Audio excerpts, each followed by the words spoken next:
Hello, my beloved viewers. I hope you're having a good time. This is a Sunday morning. We are at a beach. You're yet to know the name of the beach. Kibuko Mumbali, just he hosted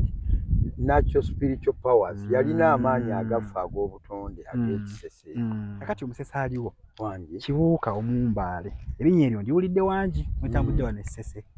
Ng'era kirabika nti nno linnya kkulu era liweebwa ekitiibwa ky'amaanyi. Mbadde njagala otumenyere mu ggwe nga ggwe.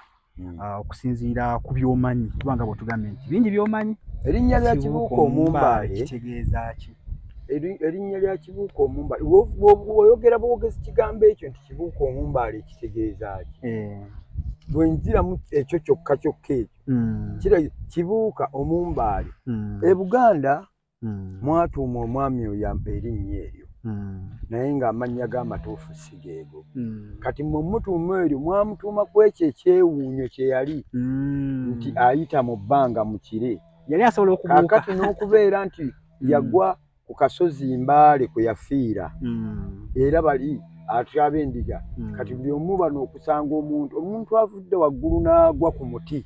tabanga ono abadde eyalinnye kubanga ono aba alaalidde mu matabi wano ku Mpompogoma naye oli aba aguddeko bugwi n'abeera ki Kibuuka Omumbali ono yagwa ku kasozi Mbaale erinnya eryo ne mujja mulikola ki kalimpi gyeri okitegedde naye nga ye amannya g'amatuufu ye Kyobe eky'omubazi Musese Omusese era asimbukira ddala muno Musese ku kizinga Bukasa. Omwami oyo yabanga bwe tunatwala nti kabaka w'ekitundu nedda yali ku mutendera ki? Tabangako mu Bwakabaka bwonna. Kiŋŋamba mwana wa Wannema y'omu ku baana ba Wannema oba abaamukasa. Kwe ŋŋamba kale ekitiibwa ekyo okukifuna kyavaawa kyajja kitya? Si kitiibwa. Kibuuka Omumbali si kitiibwa. Kibuuka Omumbali just he hosted natural spiritual powers. Yalina amaanyi agafa ag'obutonde ag'ekisese. Okitegedde bulungi. Kati geego ate Buganda nga kyakyewuunyo nnyo. Kati n'aba ekintu ekyakyewuunyo eri e Buganda n'e Bunyoro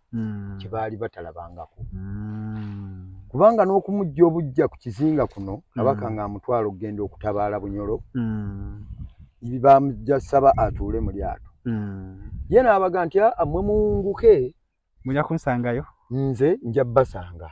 Kana ate nga bo baga ate ffe tukunoonye ffe tumanyi gye tukutwala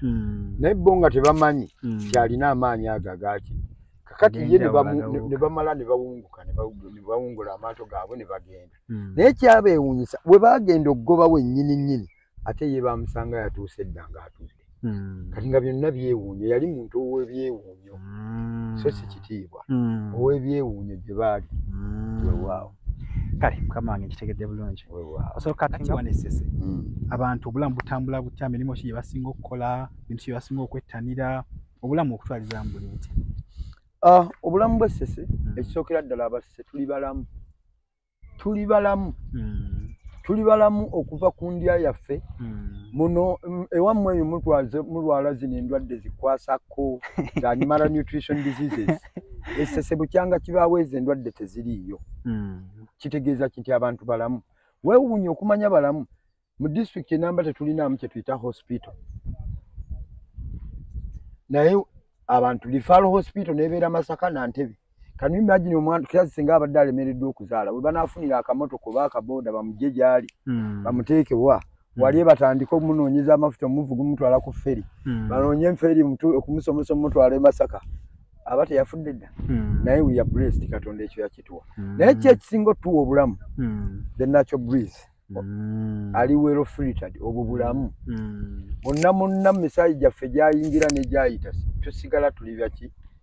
okkoto nk'okwammwe okwawali buli kaseera okukolola obufuba bwambaana biki Esese togenda bisanga wekijja kijja ki ne transmission eba ntono ate ng'ewammwe spreading amangu. Transmission ebaawo naye ng'espread eba nene ewammwe naye wano buli kimu kiba ki kati abasese tuli balamu. Endya gye tulyamu eri herese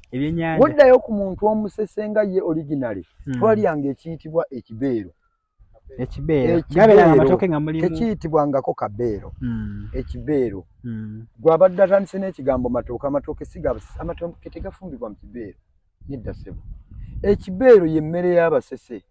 entuufu ekibeero kifumbibwa kitya kifumbibwa mu bika by'emmere bisatu byokka si buli kika kya mmere kifumba ekibeero bwe buyuuni muno muyita obukupa abamu babuyita Jamaica abamu babuyise Kongo baleke bogoya oba mangata mu lusese segedde ne muwogo zezokka ebika by'emmere ebisobola okufumba ki ekibeero kifumbibwa kitya lwaki kiri herese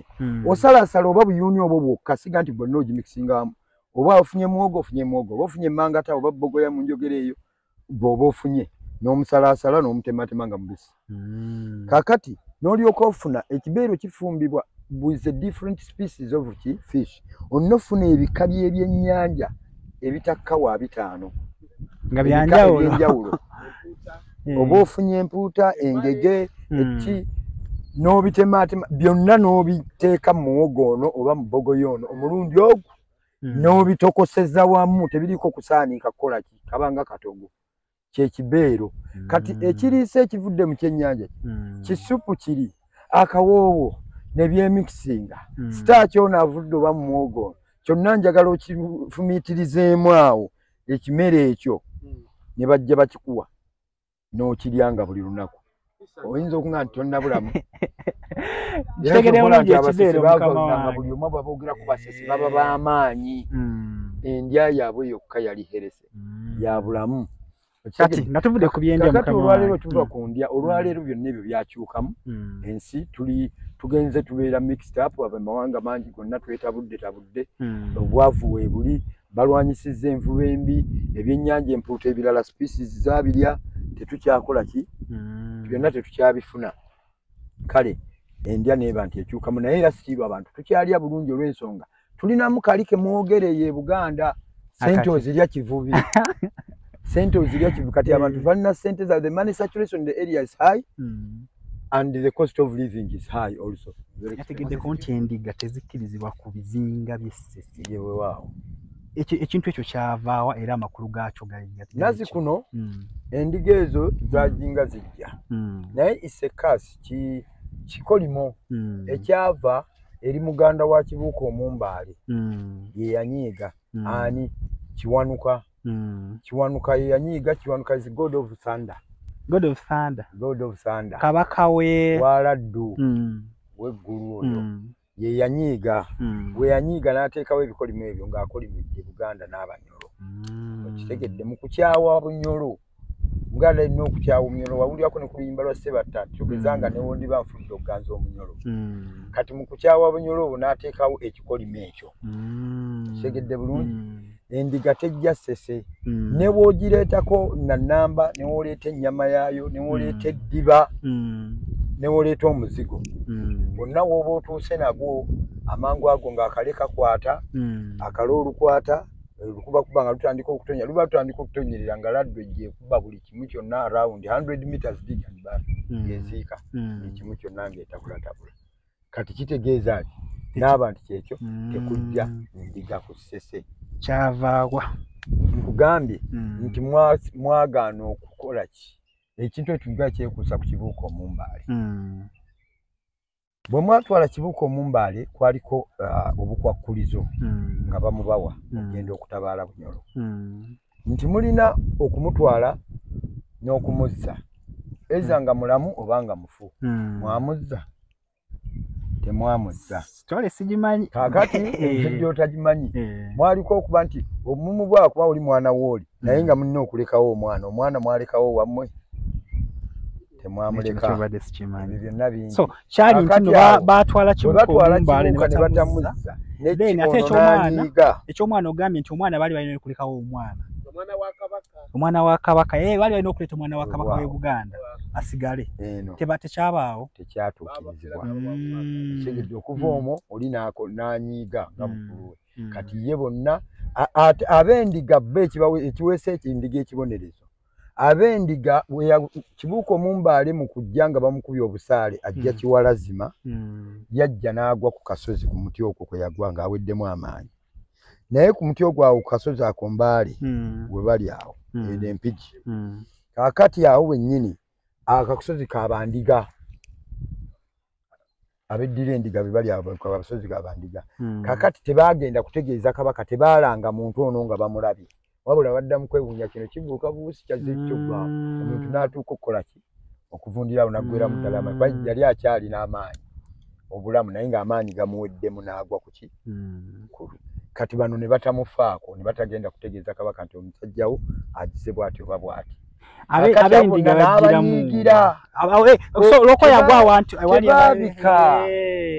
ate mukama wange ate byempulira nti byalimuko omukazi omukyala omukazi gw'oyogerako ye munyolo gwe mwaganza babaga nti mwogeranga ekyama kyono era abalwanyi bonna nga bamanyi ekyama kyono nti alwanira mu kire babanyolo nga tebalamanyi balaba mafumu ge gava waggulu ne gabafumita okitegedde bulungi tebalaba kasuka bali balaba eri tebalaba naye nga gano gawanmattuka eno wegakola ki kaakati ono omuganda eyaganza omunyolo ye yaleeta obuzibu nazikuno abaganda eddadde entabaalo ezo bwe balwananga bakyajinganga kyajinga eyo nga bawamba abakyala bawamba abaki kaakati ono mweyaganziza omunyolo n'amwagala nnyo so nga omunyolo naye tayinza va mu banyolo banne kakati we badda mu mukwano omungi omukwano gwaziba omuganda ono amaaso omulwanyi wa Buganda ono amaaso n'agenda nga bwamuba mukwano naye kakati bannaye bwe mugira nti naye ffe tulina omulwanyi waffe tya mulwanyi kyoyo tyabeera mu kire tulaba nga buli tuli mutugira wabeerawo akala akakutte tyomwo abeera omwo kati omutta okolote tya tosobola pozzi nga okasuse busaale mu kire ne mmukuba naye ate bunaamutuuka so gwabuulira mulabe era ono mu bwekiro ng'omukwano buteredde babuteredde ono yaseregge ya mpolampola n'adduka n'adda mu banyolo banne n'abaasize ekyama kati bano bagenda okuddayo okutandika okukola ki ku battlefield wali okukola ki bano obusaale bonna baabutunuzaawa mu kire ne batandika kusindika busaale mu kire omwo mwavu obwamukwata ne muba nti mwamulyamu olukwe simanya we bajja enjogera nti abaganda balina enkwe byonna abaganda mulina enkwe sitole yonna eva ku muntu omwoyo kibuuka omumbaali kwe kwava bwaganda nabadde manyo polisi abantu bagamba ffe ab'omulembe guno tuna we buto ne mungi bingi kati abachu abyaguza omuntu asoba mugulako era kuziba ekimba kino emitwalo 2 n'ekitundu ekyana ekitoye ebiri kitundu irrigation is here business ejakula wana tafali mutejo tata bike business kwana then 25 years twachikadi yeki adobo ino kudamo maybe 50 years ino kubango tege kawo ekinazi kirimwa right from the seed bed ne tujja mu nursery bed from the nursery bed to the main fields or main orchard kitegedde bwekityo bwe kisimbwa era tugenda yitamu wali mu nursery bed okulaba buki naye oli yabuuzizza kibeera kitya okuva wooli wonna okutuuka bw'okiraba ekyo kiba kyakungulwa dda kitandikira wansi okukola ki kati kyamukisa mulungi nti wano waliwo ebimpi batandikira wano okukola ki mu main orchard okisimba from 1 year 3 year oba otandise okuharvestinga naye kiba nti the seed content eno batenda regaininga nnyo oil content ku kyo ensigo ene batenda gifuna butto mungi kati obukuta buba bukyali butono naye otandika okikungula okuva right from down ne kijjanga kikola ki kikula lwaki bagamba nti kiri productive than coffee seasonal 6 months ate kino every 15 to 20 days at least ku buli muti you harvest a bunch era bikula nga bw'obiraba round kati buli wojja ekikuta kino oba ekikola kino oba ojjawo kikota that's how the stem formulates kati ne weesanga nti tugambye the productive age of a palm tree is 25 to 30 years biba bigrowinze high ng'okubyharvestingayo kizibu okitegedde ate nga kyonna is fibrous tolinaako onoga nti n'omuti oba endulinga eyo n'agikolamu enku no kyonna kiri fibrous from the roots from everything tolina kyogenda kufunamu kyonna okugjako amakungulago jjo we babagamba nti abaganda muli bankwe weewaavu okubayita ekigambo ekyo nti abaganda muli bankwe not this generation eriwo kiri kyava ku kiri nga muliddemu obwakabaka buno olukwe kubanga we baali babawa kibuuka omumbaali okitegedde yajja n'asaba bamuwe ku balwanyi kubanga ngabo naba government all spirits governing Buganda kingdom they originate and dominate in Sese Islands. Kakati mucho we yajja okusaba amaanyi okulaba nti afuna ki wasaba abalwanyi nga bonna yabasindise ku ntabaalo nga waliwo omwana wo oyo omukyobe ky'omubazi n'amugamba nti kaabani mwakiri ono mpoono omwana omu n'amugamba we mba nkuwa omwana ono lubwe bukwakulizo we mba nkuwa omwana ono naawe onna okundekera omwana wo okitegedde ate we nkuwa omwana ono tomuwanga ekirabo kyonna nga mutuuseeyo ng'olutalo mululinnye ku nfeete ekyo olwo Lusese nga muluwangudde nga tannadda bwe muba mulina kyemumuwa kyonna mukimuwa akumyewo wano era mulina okumuzza mu bulamu oba mu bufu ne waba afiiriddeyo mulina okumuzza ekyo kyekyabalema nakati ekyasookera ddala kyebaga ndi mulina enkwe yaddira omwana waaki wabamu ku bazaana be ku baddu be gwe yawaayo era wodda ku kizinga Bukasa bamuyita omutaka Kaganda kati generation eri oli yafa dda naye abava mu luli olwo ewa omutaka Kaganda era n'erinnya Kaganda liva wali nga bano abasese we baakomawo ng'okubuuza ate kano akaana nga tetukamanyi ti akaganda kava eriwa okitegedde kakati oluva nti kava eri Buganda Kaganda ne limukalako era ne bamuyita omutaka n'abeera Kaganda omutaka Kaganda kitegeeza tawaddeeyo mwana we olaba olukwe kibaga nti mulina enkwe kakati ekyokubiri abagamba okumuzza mu bulamu ne buki n'obutamuwa ki bwe mwatuuka eri mwamulyamu olukwe ne mumuttisa kubanga yali mulwanyi wammwe eyaganza omukyalo omunyolo n'asobola otemyako banyolo banne ne basobola okumanya nti oli alwanira mu kire ne bamukuba obusaale n'agwa kasozi mbaale ku miti waggulu eyo ate nabo ne batabikira Ssaabasajja Kabaka kumuga nti omuddu we azaamye kusobola kuzza mayiti eri okitegedde bulungi kati mayiti eyo n'etandika ovundiro okwo ate paka ate abazungu we bagijjako bagitwale batooke n'omusalako ebyekyama babitwale eri mbu babinoonyerezaako okunoonya ki nga bwondaba nga bweraba okitegedde era n'ebimu ku byo ebitundu bye biri mu museum ebitundu bya Kibuuka Omumba